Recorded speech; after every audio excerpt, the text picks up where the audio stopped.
నమస్తే అండి. Chest pain అంటే కంపల్సరీగా అది డేంజర్ అవుతుందా? చెస్ట్ పెయిన్కి ఓన్లీ హార్ట్ వల్లే వస్తుందా? ఇలాంటి క్వశ్చన్కి ఇప్పుడు ఆన్సర్ తెలుసుకుందాం.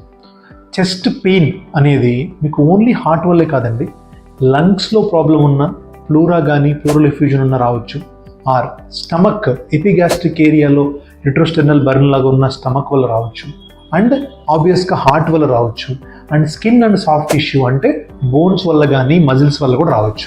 సో ఇలాగ 4-5 కాజెస్ ఉంటాయి చెస్ట్ పెయిన్ రావడానికి.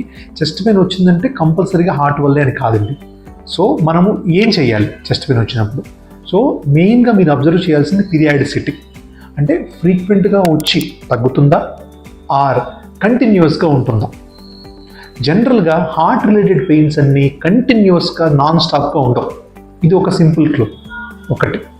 సెకండ్ క్లూ వచ్చేసి స్టమక్ రిలేటెడ్ కానీ గ్యాస్ రిలేటెడ్ జనరల్గా రెట్రోస్టెర్నల్ బర్న్ అంటాం, అంటే ఎపిగ్యాస్ట్రిక్ నుంచి పైకి తగ్గుతుంది, ఆ హార్ట్ బర్న్ ఉంటుంది. అండ్ ఫుడ్ తర్వాత కానీ స్పైసీ మసాలా అప్పుడు ఎక్కువగా ఉండి తర్వాత తగ్గుతుంది.